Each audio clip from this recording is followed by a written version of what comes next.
Il y a ceux qui se couchent et s'endorment illico et d'autres qui tournent et se retournent des dizaines de fois avant de trouver le sommeil.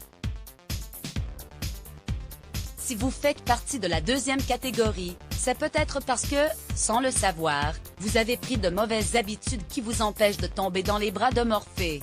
Ce soir, je me couche tôt. Et vous voilà, à 1h30 du matin, encore en train de compter les moutons. Malgré votre bonne volonté, vous n'arrivez pas à trouver le sommeil. Et si c'était dû à ces petites erreurs que vous commettez sans le savoir? 1. Pour se relaxer, un bain chaud en fin de soirée? Alors ok, avec la vague de grand froid qui est survenue ces derniers jours, se faire couler un bon bain chaud avant d'aller se coucher, c'est tentant. Seulement voilà, s'il va augmenter votre température corporelle et vous réchauffer illico, il va aussi envoyer un message contradictoire à votre cerveau, puisque cette température corporelle est censée baisser durant votre sommeil. Résultat, votre corps va devoir rééquilibrer la balance et forcément, ça prend du temps. Donc un bain en fin de soirée oui, mais avec une eau tiède. PSST, vous pouvez même y verser 2-3 gouttes d'huile essentielle de lavande pour vous aider à vous détendre et à mieux trouver le sommeil. 2. En anti-stress, une petite douceur avant d'aller se coucher? C'est scientifiquement prouvé. Le sucre perturbe le sommeil et déclencherait même des réveils nocturnes fréquents. Et oui, la qualité de votre sommeil dépend aussi de ce que vous avez dans l'assiette. Alors le soir, même si vous en mourrez d'envie, laissez la tablette de chocolat au placard. Mangez plutôt des aliments riches en vitamine B, comme la banane ou les noix, qui vous aideront à mieux dormir. 3. Un coup de fatigue, je ne sors pas de la journée? C'est sûrement la pire erreur due au confinement, ne pas s'exposer à la lumière du jour quotidiennement. Or, c'est primordial pour produire de la mélatonine, l'hormone du sommeil.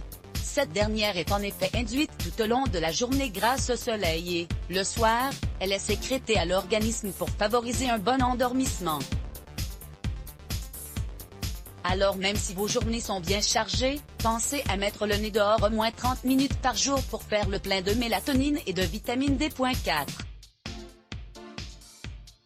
Contre l'ennui, une petite série dans le lit? Pour celle-là, on plaide coupable. Pourtant, on sait bien que la lumière bleue émise par notre téléphone n'est pas la meilleure amie de notre sommeil. Cette dernière bloque en effet la production de mélatonine et donc notre phase d'endormissement.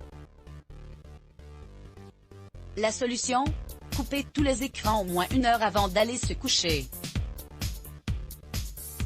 C'est le moment ou jamais de commencer ce livre que vous n'avez jamais pris le temps d'ouvrir.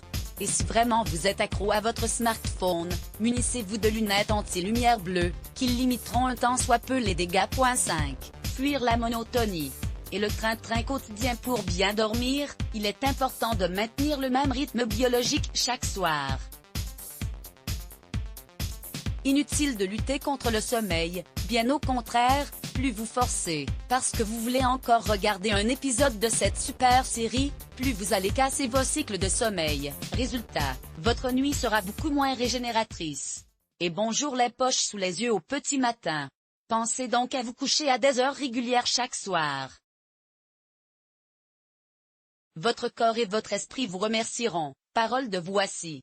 Retrouvez nos inspirations mode, beauté et food sur notre page Pinterest. Let's Block ADS. Why?